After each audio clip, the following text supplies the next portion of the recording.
I'd like to introduce David Hind to you from Barefoot Power. David's a founder, angel investor, and Barefoot Power was set up in 2009. He's also an Adjunct Associate Professor and part-time Director of External Relations at the School of Chemical and Biomolecular Engineering at Sydney University. He's got a long CV here, and I can't imagine how he fitted all this stuff in, because he was with BOC for 37 years and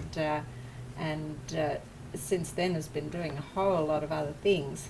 He was Chair of Skills Tasmania, Director and President of the Business Higher Education Roundtable, Board Member of the insurance charity Redkite, in addition to his work, which I assume that was with BOC.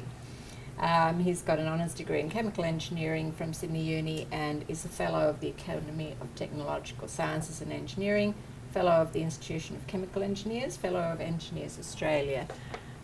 So you can see when he tells you what Barefoot Power's doing, that his background in engineering and the things he's done just shows, I think, the sorts of skills that can go into what seems like a simple idea. Good. Thanks. Thank you, Muriel. Okay, well, I'm very happy to be here. I give talks like this to various groups in universities and elsewhere. And I might start off with just a little bit of personal comment, just following Muriel's introduction. I retired from full-time work. I use that expression in 2005. And two things that I gave up at that time as a signal that I was retired from full-time work. One was a BlackBerry. I don't know whether BlackBerries exist anymore. But I certainly handed back my BlackBerry, and I made a vow that I would never again use PowerPoint. Well, I've kept to the first one, but as you can see, I have not been able to keep to the second one. And one reason for that is that the PowerPoint does provide a record for the non-attendees and for the interested parties. I'm a chemical engineer, so I've already asked a couple of people, please don't ask me highly electrical engineering questions, and I'm hopeful. I have to finish at 2 o'clock. That is, I have to be gone at 2 o'clock. But I'm hopeful that I'll be able to finish the material that I've got in about 35 minutes. My time control is not that great when I'm doing this kind of thing, but and then I'd welcome any questions and answers. Now, Barefoot Power was started by two young entrepreneurs, Australian entrepreneurs. And in a way, it could be a model for some of the new types of companies in Australia to replace the oil refineries which are closing down, the car assembly companies. So we're based in Australia. Our Chief Executive and Finance Director live in Australia. I live in Sydney. And we've got about 75 people. That's about to treble over the next 12 months. Most of those people are in Africa, in India, in China, and one or two in Papua New Guinea. So we are an Australian entrepreneurial company, and as I'll show you, we're a for-profit company. We are not a charity. I've been on the board of a charity. I value what charities do, but what we're doing, in fact, does not require a charitable or philanthropic financing base. So, about Barefoot Power. We've been in business for 11 years. We've won several awards. We're an Australian company. We've got subsidiaries in 8 countries, and we supply in over 33 countries. But over the last few years, we really narrowed down to supply in Africa, India and Papua New Guinea. We supply solar-powered affordable energy systems to remote households and small to medium-sized enterprises in those 3 continents: Africa, India and Papua New Guinea.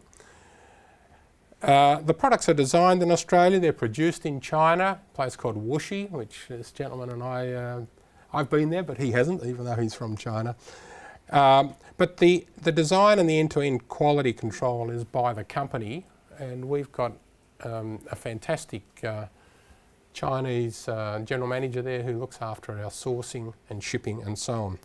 We do provide a 2-year warranty and we're on the cusp of scale up. The warranty is important. The challenge that we've set ourselves for distribution and financing is at the extreme. We're not talking about supplying in Kampala. Anybody here been to Kampala, the capital of Uganda? We're talking about supplying hours out of Kampala, for example. And we're talking about supplying people who don't have a lot of money, but we are a for-profit model, so the people who get our gear, they have to pay for it one way or another. So there's our kind of one-sentence pitch. We provide affordable solar-powered energy systems for remote households and SMEs in Africa, India and Papua New Guinea. And by systems we mean essentially, you'll see a bit later on, the solar panel, the battery, the control panel, and then a whole raft of accessories, we call them, which are powered by that system. The most important and the starting point for us was portable lanterns to replace kerosene lamps. That's not an intellectually very challenging argument to replace kerosene lamps with all of their problems. But now mobile phone charging, fans, computers, TVs, refrigerators. And all of these products are of course 12 volt. So we install and we do warranty and we train up hundreds of people in these countries to do that, but they don't have to be qualified electricians. It's all 12 volt. And there's a huge market now. People, smart engineers have figured out that with 1.5 billion people in the world who are not on the grid and who are never going to be on the grid, who's going to be building coal-fired power stations in Zambia or Uganda and running all the 240 volt poles and wires and then having to get it back down to whatever the appliances are. So, so this 1.5 billion people, they're just not going to follow the pathway that we have followed in the Western world. And who wants them to follow that pathway? If they can get electricity, access to the benefits that electricity provides without having coal-fired power stations and wires and so on, and having to change from 240 AC down to 12 volt. So we just go straight from 12 volt DC, and the gear that we power up takes 12 volt DC. So this model may bypass large coal-fired power stations and associated wires for people who particularly are off-grid. It's a discussion we had with a prior government. They didn't get it, that the future in places outside the Western world is almost certainly not coal-fired power stations or gas-fired power stations or indeed any kind of power stations. They're the range of accessories that we supply: lighting, phone charging, fans, computers. The quality has to be extremely high. If a person 2 hours or 6 hours outside Kampala has a problem with our product and they need it replaced, that's a bigger problem than everything else that's preceded it. And so we're right into Six Sigma. The quality that comes out of the factory in China, we of course replace without question. If somebody says they have a problem, our reject rate is very low. And I mentioned that we're entrepreneurial and a for-profit model with a strong social dimension. The reason we're a for-profit model is that a for-profit model is scalable. In a philanthropic model, you've just got to keep on getting your existing donors to keep on donating, and then you've got to find more donors. And of course, a lot of the world works that way. But in our case, the business case for the consumer is very powerful. They get rid of kerosene lamps for starters, and therefore they don't have to buy $1 or $2 a week of kerosene and store it, have the kerosene lamp knocked over, have the walls and buildings black from the kerosene soot. So they, within about 4 or 5 months, at the basic level of the electric light, they have a business case which works. And so they just have to find the capital to buy our system. The most basic of which is about $40 for the lantern, for the solar panel, for the battery and for the control panel. You pay about $40 for that. We used to think people would have to borrow to get that, but actually a lot of people can find $40. We supplied 700,000 systems so far, and at that level. However, when you're talking about computers and refrigerators and TVs and so on, air conditioning, now you might be talking $200 or $300, and those people don't have that money as cash. So the funding and financing of the consumer is a very big component of us being able to get our products for use by those consumers. 700,000 systems so far. We started off with lanterns. We're now into what we call home systems, and I'll show you what a home system is. But essentially, if you're in a house which is 2 rooms, there's a couple of lights at the output, and then there's a solar panel which sits on the roof, and a battery which is on the wall, with a control panel which is on the wall. If they want a TV, we've got a bracket that's on the wall as well.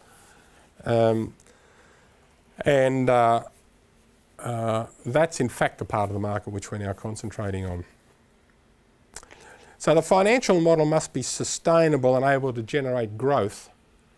So far we've been loss-making, so we've relied on investors. My wife and I are investors.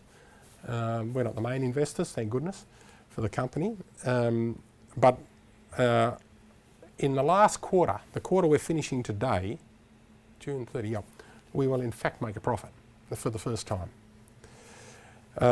And the reason for that is that once you're profitable, then you can attract more investment, you can attract loan money for working capital, and then you can scale up. So we've supplied 700,000 systems. If we're successful, there's no reason why that number couldn't be 7 million. On a philanthropic model, that would be quite difficult. The market and the technology are constantly changing, and you people in this room would know more about that than me. And so we have to provide the best of what is proven. So when it comes to battery, for instance, we have a range of batteries. Sometimes at a particular point we use lead acid, we use lithium ion. Whatever the latest battery that's been proven is for our the demand that we've got, we range from about 1.5 watts. I said 1.5 watts, not kilowatts. Some friends of mine have had difficulty, electrical engineers have had difficulty with watts, 1.5 watts to about 60 watts. And we power a whole home with 60 watts, including TV. And then we have various battery sizes and various panels. We're hugely interested in panel technology. If anybody here wants some money to invest in panel technology, do not come to me, because we just don't have enough. There are plenty of people who are doing that kind of thing.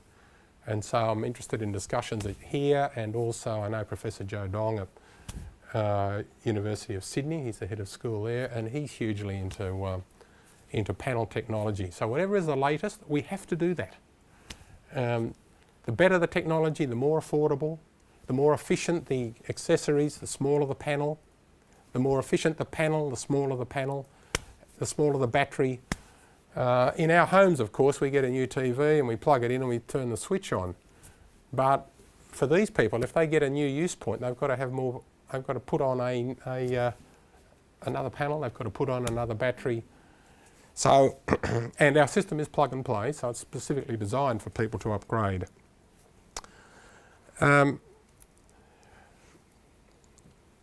There's potential around the internet, that's potential around the internet for asset tracking and for money flows. We know the technology's there, and if our customers and consumers want that technology, we can put it inside our control panel. We're not doing so yet, but I'm sure that we will be in the future. And then the last part about this is I can assure you that what I'm doing now was not what I was doing when I was 37 years at BOC, although I did run some small companies in Thailand and New Guinea and so on as part of my career. But for most people in this room, you have to look forward 2 or 3 decades. But it's the sort of thing that I've been able to move into since I've retired 11 years ago. Okay, so why off-grid solar? I won't spend a lot of time on this, but I mentioned 1.2 billion people in the world rely on kerosene or candles. And for charging of mobile phones, most people have got a mobile phone if there's coverage, and amazingly there is coverage. My wife and I are in the Serengeti Desert, Serengeti Plains, about 4 years ago, and her mobile rang. We were a long way from anywhere, but her mobile rang. So the more difficult part is just electricity supply to keep the phone recharged. And one of the things that people do with our system, of course, is they run a business in charging mobile phones for their friends and neighbours and whatever. And there are other businesses too. We've got our systems, for instance, in small retail mum and dad outlets. It's more attractive to be in there in the early hours of the evening as an employee, as an owner, as a customer, than to go into a place that's just got kerosene lighting.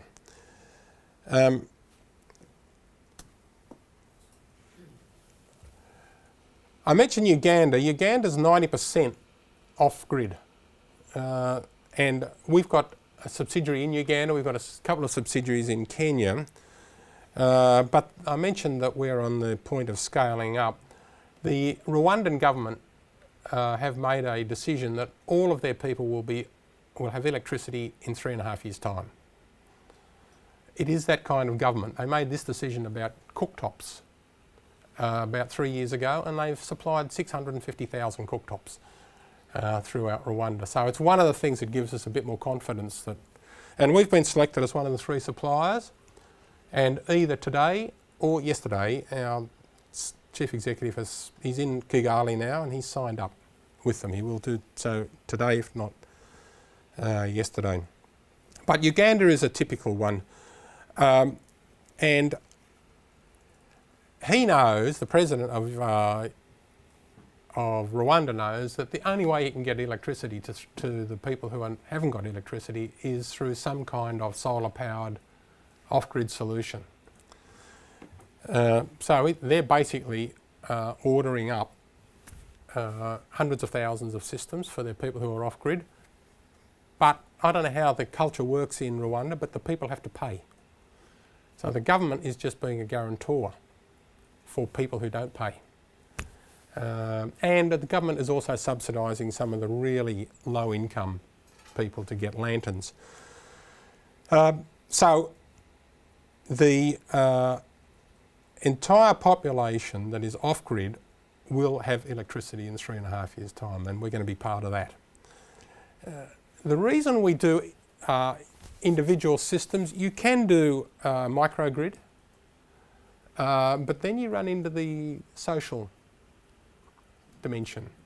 For a microgrid, who owns the grid in a village if it's a microgrid, and who pays what, and who deals with the supplier? And so what we do is we provide unique systems for each home or for each small to medium enterprise. If, of course, some consumers come to us and they say, can we hook it all up and connect it up, and for instance just have one set of panels, solar panels, sure, it's plug and play, that can be done.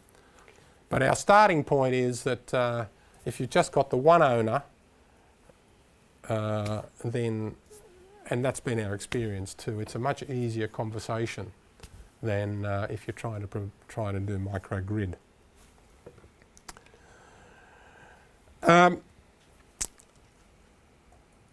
What we have found is that to put in a decent home system which will provide socially beneficial electricity to a household, you're probably talking $300 to $400. And so the challenge is, how can we get people who don't have $300 to $400 to commit so that we get paid in a timely way, but they have maybe 2 or 3 years to pay. And so that model is now being played out. The first one of those that we dealt with was Unilever, and we installed 14,000 systems in the homes of Unilever tea employees, tea plantations, in Kenya and Tanzania. Now, as it turns out, we don't quite know what happened between Unilever and the employees, whether they split it 50-50, whether Unilever provided it as just a benefit. The houses themselves are owned by Unilever. Maybe they just decided that every house should have electricity, and they weren't going to run the poles and wires to every house to supply 30 or 40 watts, effectively one of our halogen light bulbs. So a variety of people like this are people who we call customers. So they're the people we sell to, and then they deal with the consumers. And it's the 700,000 systems, which we think has probably had an impact on about 5 million people, which is a drop in the ocean still.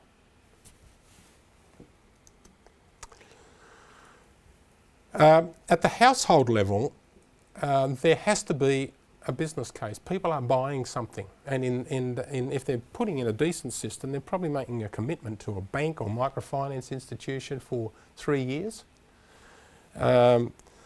So in the long run, they've got to see that there's an economic case for them. Either it saves them kerosene, or it allows them to start up a business, or it makes it much easier for them to do their own business administration from home than what it might otherwise have been. It's got to be affordable, so the huge issue is about proper financing systems. It's got to be cleaner. I'll tell you a story. I was on the Unilever tea plantation outside Nairobi about 9 months ago, and we had just put in 2,000 homes on that plantation, and we went on a Sunday, and they allowed us to come, and the people allowed us to go into their homes. So I went into a home, and it was a 2-room home, so much better than a lot of people have. It was provided by Unilever. Not everybody works for Unilever. I suppose the lucky people are people who work for a big company. The walls were black from the kerosene lamp soot. Anyhow, a 6-year-old, I reckon he was about 6, kid, comes up to me, grabs me by the hand, takes me over to the wall, and on the wall there's a switch. And he just goes, click, and the light came on. And this kid, this is what our 6-month-old, I guess, do, and we don't want them to. So this kid didn't know anything about saving of kerosene or whatever, but what he did know was that here was something fantastic. With a flick of a switch, he and his family now had light.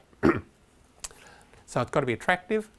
The wiring's got to look good, and so we do the installation. It takes half an hour to do a whole home with people who really are trained up and know what they're doing. So you can imagine in one day, 200 homes, boom, straight through.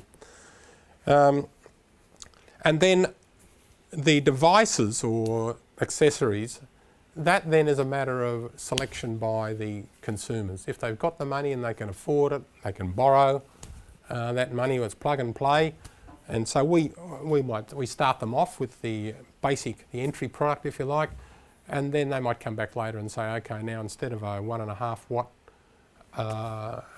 panel, we need a 20 watt panel. Take it off and put the 20 watt panel in, and the battery and all that kind of thing. So these are the houses, one of which I went into in outside of Nairobi, and it's a great thing. And now we haven't found any other big companies. This is the world of human beings, right? There's some far-sighted managers in that Unilever tea who said, wouldn't it be a good idea if 14,000 of our employees ended up with electricity? And then they met with us, and a year later, after negotiations and so on, it was all done. That was finished about 15 months ago. Small businesses, the same kind of thing. And you can see a couple of photos of what a small business looks like when it's got proper lighting as opposed to kerosene lamps. Schools and community projects, yep, we do that. Emergency response. So apart from people being dreadfully damaged or inconvenienced by typhoons, I know, or earthquakes, that we're going to get some urgent requests from various aid agencies to provide emergency energy systems for people in various parts of the world. Now, the product range that we've got is essentially that. This one here, that was our entry product in about 2007. It's called the Firefly. I don't know where that name came from, and we got into a bit of strife too because we found out a couple of years later that somebody else, somewhere else in the world, was using that name. But essentially, it's just a battery. Sorry, the battery is in here, and then you've got the LED lights, either 5 or 12, with one of them being a light you can leave on so that you know where it is in the middle of the night. And then this is, at the time, we started off with panels as small as half a watt. But my guess is that this is a 1 watt panel. So that's what we started with. And we still sell about 10,000 of them a year, especially in India. I'm not sure why. They just like it. This is a sort of a flexible neck. And I've had various people who say, boy, isn't that a terrific thing? And other people say it's very ugly. But that was our original product. And what it's been, this product has been replaced by this, which we call our Go product range. We're not the best in the market for Go. So we provide it portable lanterns when people really want it. What we do is we integrate. We design, we finance, we manufacture, we find the customers, we work with them, with the consumers, market to the consumers so the consumers really want it. We do the installation and we do the after service. That's what we do. What we're not great at is having the best features on our products. So that's the lantern. Here you can see one of our batteries. I don't know, is that a lead acid or a lithium ion, or would you know? I don't know. And you can see it's charging a mobile phone. You can see up the top a TV, radio, a fan, and then the one up the top and in the middle is what we call a home kit or home system, and that's the whole thing. That's the entry point home system. So it's got a panel there. It's probably 5 or 10 watts panel, a battery, control system, and then it's got 4 lamps. And then those lamps, you can have one in each room, and then they just run, because they're only 12 volt, you run fairly rudimentary, but you run cabling, and it's well done and looks good to the lamps.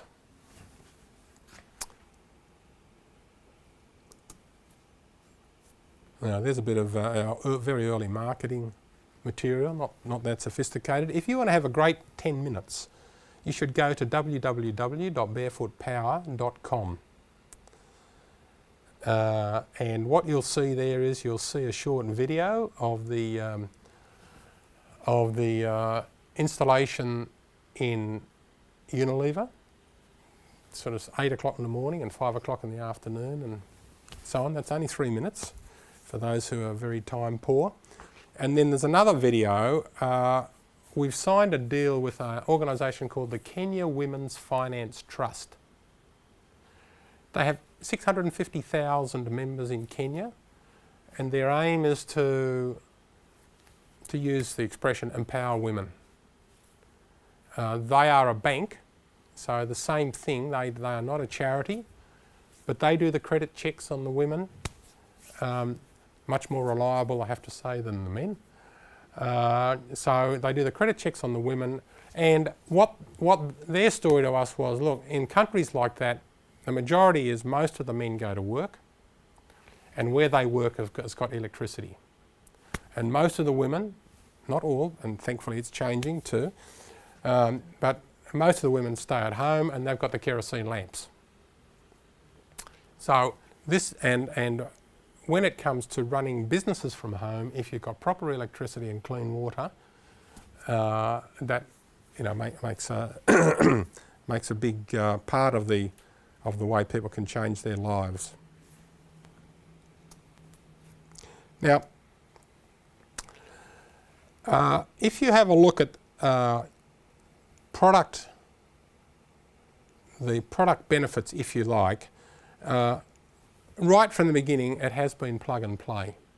So with the idea that people with aspirations can scale up and move from lanterns to home systems to bigger home systems and so on. We do provide a portable and multi-purpose unit, which is this one here.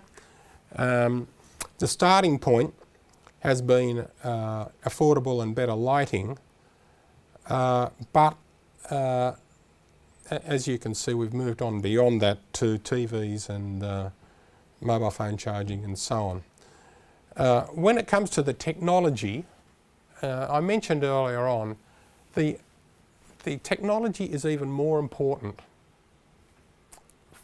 in our business than I think it is here. Firstly, the cash component is a much higher. I don't know what your electricity bill is as a percentage of your total income. It's probably less than 1 or 2%. But for people like this, the cash, providing, say, kerosene for kerosene lamps, is a much higher percentage of their cash bill. And when it comes to the repayments on an energy system, the same thing. So it's got to be absolutely reliable. So it's got to work and provide the benefit. It's got to not fail, especially if it's several hours outside a major city and people there are not very confident.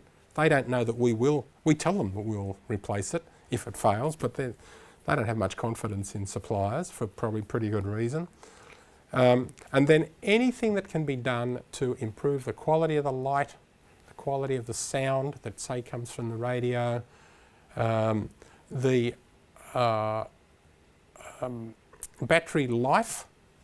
There's some environmental issues, as you probably realise, with what's happened to these 700,000 systems.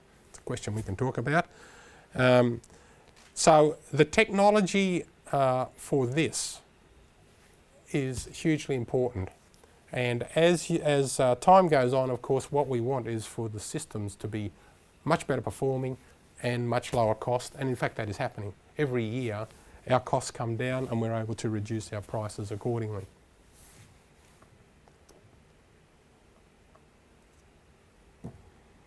Okay. Well, that was about 30 or 35 minutes. So, any questions or comments, suggestions? Up the back. So that's really interesting.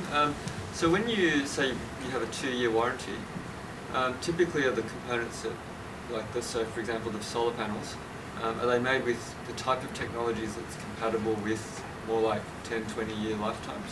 Well, the question was about the 2-year warranty and whether or not we aim. No, I mean what we don't aim to do is for the unit to fail after 2 years and 1 day, and I mean I've still got some of these. The original one, let me just see. I've still got some of these, couple in my home, and they work. Every now and again I put the... Is it similar technology to what we would probably see on our roof? Oh yeah, well probably better. I mean the imperative, I mean I don't know what it costs to put a solar powered system in PV system in the average home in Australia, I guess it's $10,000 or more. And we're talking about doing a home for $300. And if you want the TV, that might be $500.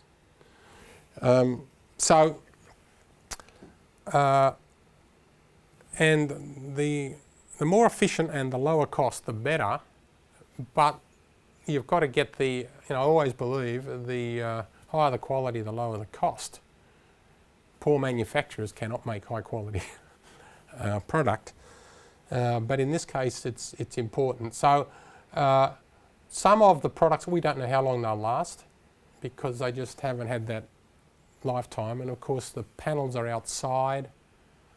You can have extreme weather conditions. So our aim, of course, is we would like all the componentry to last as long as possible. Now, I don't know what goes on there. Suppose a family, when they want to upgrade, I don't know whether they pass their panel on to, their sort of more needy neighbour, and then it gets relifed. I don't know the answer to that. But what we do though is that to put a 2-year warranty in very remote locations, that is a statement of confidence and a statement of a recognition that, I've got young grandchildren, and when they get a toy that is powered by batteries, if 3 weeks later that toy is still working, and that's a combination of whether it actually works or whether the kids want to use it, you're probably pretty happy. But that's not the case for these people. If they borrow $300 or $400 or $500, 2 years is the minimum before they have the slightest risk. And then within that 2-year period, they've got a warranty from us as their supplier. And the good news is that we are on the ground. We do the installation, we do the after service. So it's not as if they've bought something which was made in China through some distributor, but there's no burden on that distributor, or the warranty would be almost unenforceable. Yes? You mentioned batteries and recycling.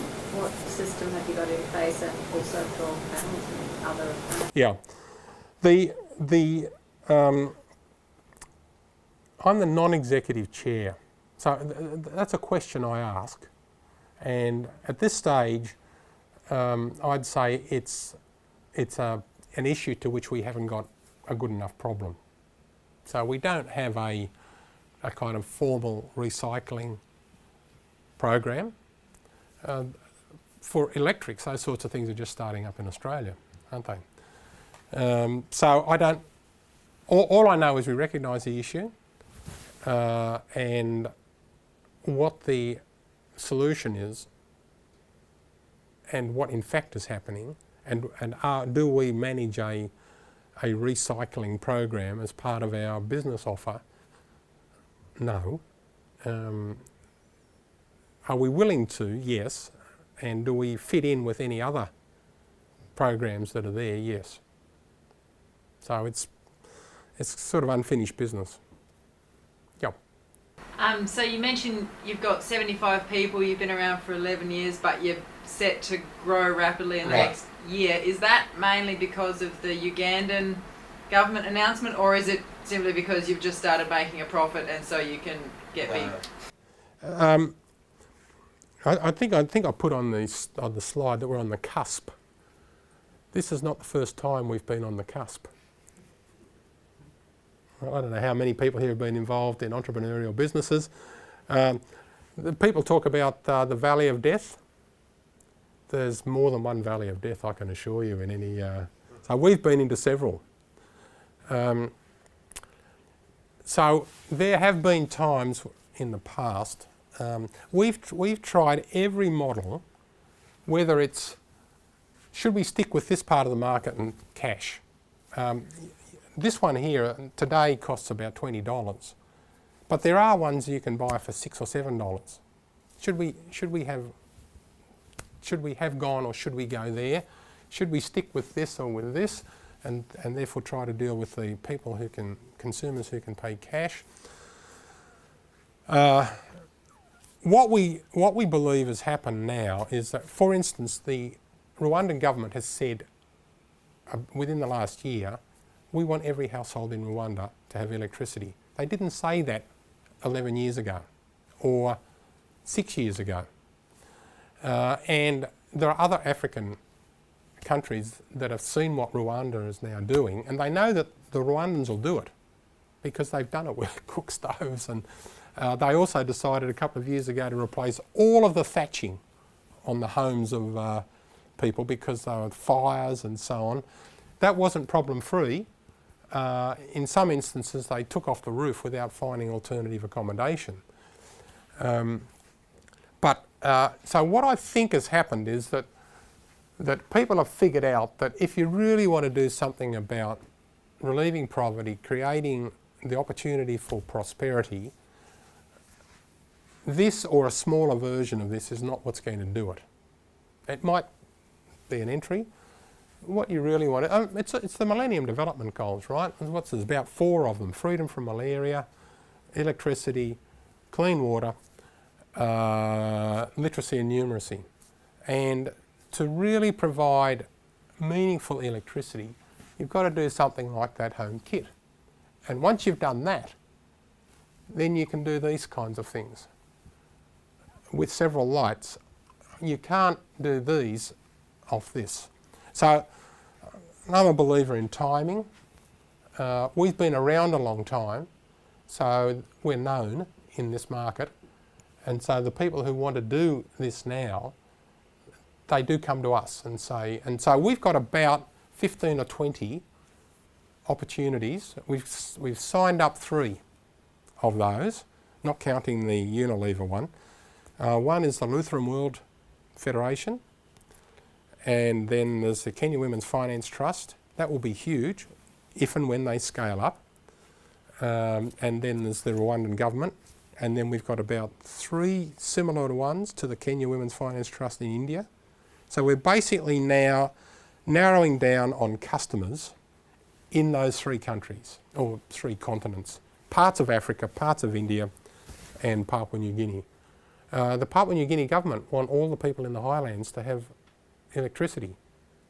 They're not going to be able to do that by putting in a whole raft of diesel generators and running poles and wires, and who repairs the diesel generator and pays for the diesel and all that sort of thing. So I think it could be that the time has come when what we've got to offer fits what's actually developing. And we're banking the company on that. So if it works, then we will be profitable, and then there's all sorts of capitalisation and funding options, but they all work better when you're profitable. It's, you know, it's, my father-in-law used to say, the only time the banks will lend you money is when you don't need to borrow. And, you know, like a lot of those sorts of statements, there is some truth to it. But what it does mean is that if you've got credibility and you've got a balance sheet that is at least improving, if not good, then you've got much better chance of scaling up. So far, we've just relied on investors who love what we do. There's no shortage of them, but after 11 years, their patience can wear out, and so we're now looking for a new raft of investors. Yep. How do you get known in developing countries? Like, do you guys do marketing, or is it word of mouth? We've got our website, and we've got a person, a marketing manager, who part-time, who really interacts in the on the internet, in the Twitter and so on. So there's that. Potential customers don't have electricity, so how are they? No, well, consumers. I use the word consumer and customer. The customers are the people who we sell to, and the consumers are the users who are financed by the customers. So the challenge of how to actually get to the customers, now that we've got these 3 large opportunities and half a dozen in the pipeline. We're scaling up one of the things we're doing is scaling up our marketing, but it's not intuitive what you do. Like, you don't advertise on the TV because most people don't have them, or advertise on radio. A lot of it's word of mouth. Do you know who the best placed people in most of these countries are? The churches. So we work like that with the Lutheran Church, the Anglican Church, the Roman Catholic Church. They've been there for 150 years and they work at the grassroots. That's their mandate, right, is to work with people who are disadvantaged. But they are really business people and they love to have a model where they don't have to pay for it. If we go to them and say to the churches, oh, please buy all this gear and you can give that to your needy parishioners, they don't want that. If we say, here's a thing which has got these terrific benefits for your parishioners, and they will be able to pay for it, or we can partner up with microfinance banks. And what we need from the churches is the person-to-person contact for the church to say, yep, we trust this company. We've worked with them over here and now we want to work with them over there. I'm looking at getting a person to join our board who's expert at marketing in Africa and India, and are places where traditional marketing, traditional Western style marketing is not going to work for now because the technology doesn't match up. But if we're successful, of course, a lot of the technology enablers will be there. So our future marketing might be a bit different once they've got their TVs and radios and so on. Yeah, do you promote only residential appliance only, or what about the productive end usage? Like, Sorry, can you ask that question again, please? do you promote only in the residential appliance only, or what about the productive for the agro-processing meeting, which are the basic need in the rural area? I think your question is, do we just go to households as opposed to factories, is that right? Just residential stuff, or do you do agro-processing or other appliances? Is the question though about who are the consumers or what are No. the products? That's whether you have some products which are used for the commercial purpose as well, like... No. No, we don't do that. I mean, basically the products that you see here are what we've got. One of our founders, he's focusing on what small farmers need, agricultural processing, right? And quite often that's bigger than this, more watts. So what we've found is that you can't do everything everywhere. And so we're very clear it's for remote households and small to medium enterprises. And you can argue what a small to medium enterprise is. There's an argument like that going on in Australia this week. I think it might be recede after Saturday. But what is a small business? We don't actually spend a lot of time deciding that, but essentially we regard a small business as a small retail outlet, of which there are hundreds of thousands spread throughout Africa, India and Papua New Guinea. So we concentrate on those people. And partly these are people who have got probably no other way of getting electricity. If you're in a village and the World Bank comes, they might put in a system for the whole village. But the people who live a kilometre or 2 kilometres away from that village, it's just not economic for anybody to deal with them, except us. But then we have to deal with them through people who know them, the churches, or this finance trust. It's got a membership, 650,000 members. They reckon that if they're successful with us, they can boost their membership by 150,000. They'll get 150,000 women who want what we've got. Now, they provide all sorts of other things, not just energy and lighting. So part of our marketing job is how to get their attention on energy systems when they're also providing probably clothing on a loan basis, or water on a loan basis, or stoves on a loan basis.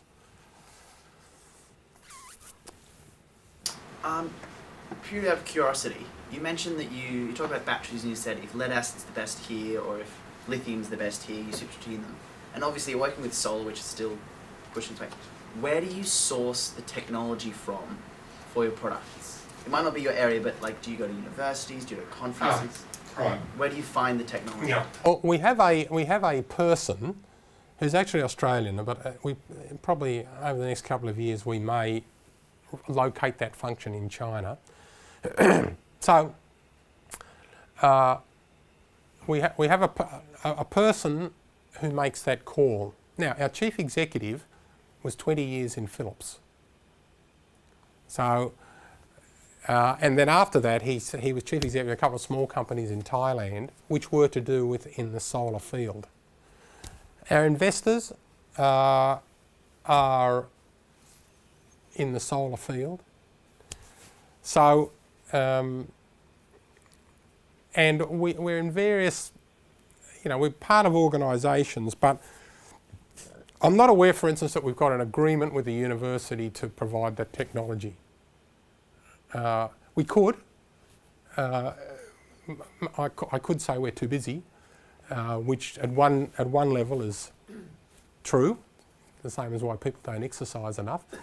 But for instance, I'm having discussions with Joe Dong, Professor Joe Dong at Sydney, electrical engineering, and he's got connections in China to do with particularly panels.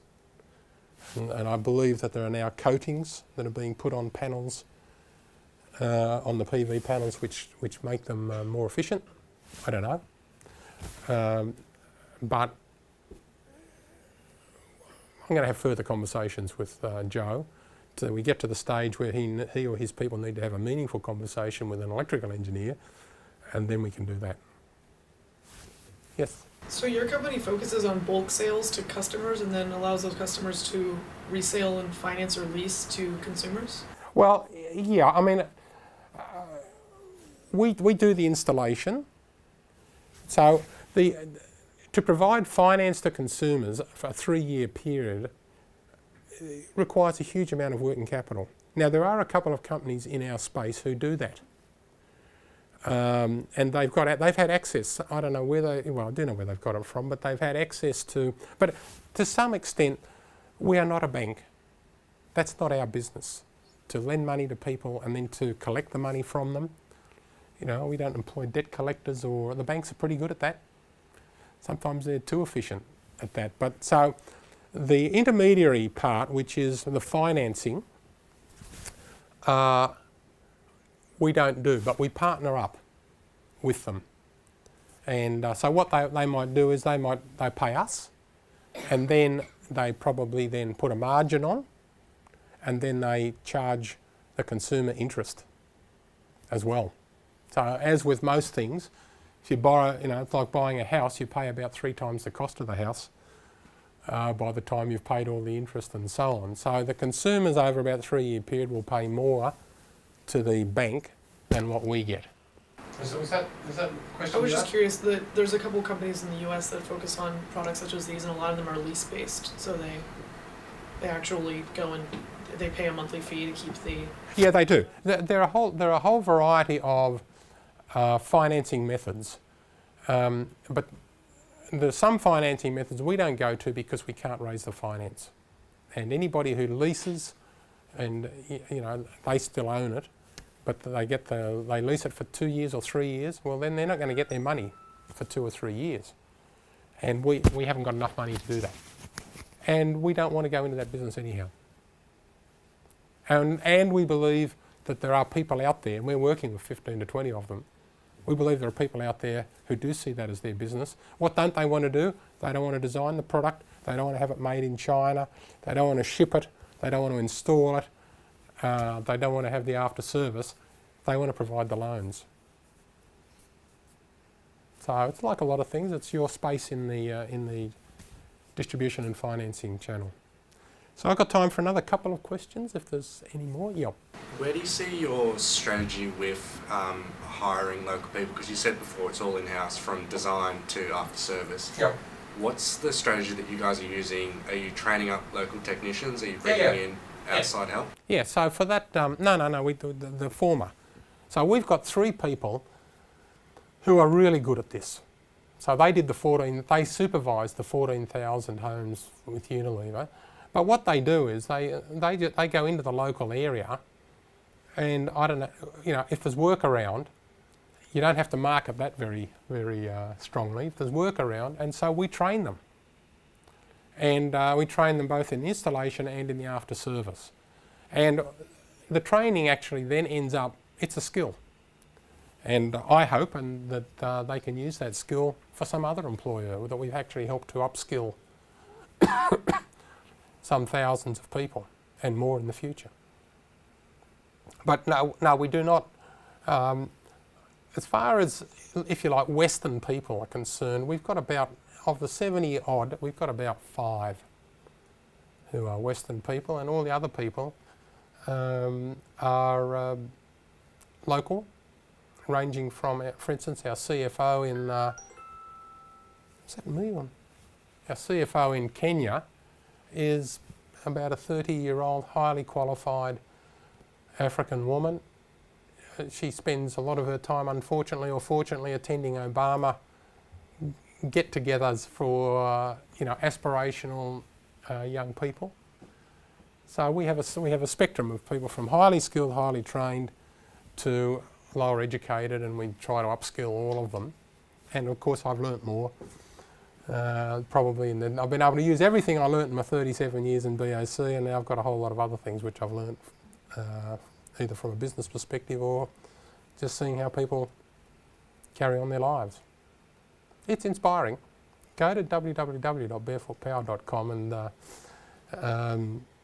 we're not short of people who are inspired, we just have been short of enough consumers and people who are prepared to finance. But we don't ask people to finance something that's not going to secure their money and perhaps get a return on it.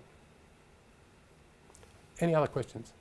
Just a quick one about after sales. You mentioned your after sales network of technicians and such. So if one's financing a project over 10 or 15 years, often, for example, the energy storage, the battery subsystem is the weak part of the system. So what's your experience? So you've got your capital cost. What's your experience with, for example, the performance and lifetime of batteries, and what the through-life costs are of the systems after installation? Yeah, as far as great data is concerned, we don't have much. What we do know is that the amount of product that, for instance, we've had to replace under warranty is small. We've had a couple of people try to game the system. But that's 2 years. Yeah, under warranty. So what happens after that? Well, if they need to replace it, well, then they have to buy a new component. But they don't have to buy the whole thing, they have to buy a new component. Our experience of people coming back to buy the same thing that they bought, I don't have data, but it's small. What it hasn't done is lead us to, well, we better do some more work on extending the life, right, which was a good question. I mentioned that, the business, it's got an economic model, but everybody involved in it has got a social purpose. If you don't, and I say this to people if they're going to join the company or going to be investors, if you don't have a social purpose, you're in the wrong place. It's quite hard work, but the benefits and the satisfaction are fantastic, but you've got to have resilience. You've got to be prepared to walk through the valley of death 2 or 3 times. Hopefully we don't have to do that again, but we may. Okay, I think I'd better wind up there in the interests of my time, and I think you've probably heard enough from me as well. There have been excellent questions, thank you. Rob says that this material is going to be available. You won't be able to put it in a thesis anywhere, but by the time you get the material, have a look at the website, then you'll have a pretty clear idea of what we do and what can be done with a small business, entrepreneurial, Australian-based, but most of its work being outside Australia. Thank you.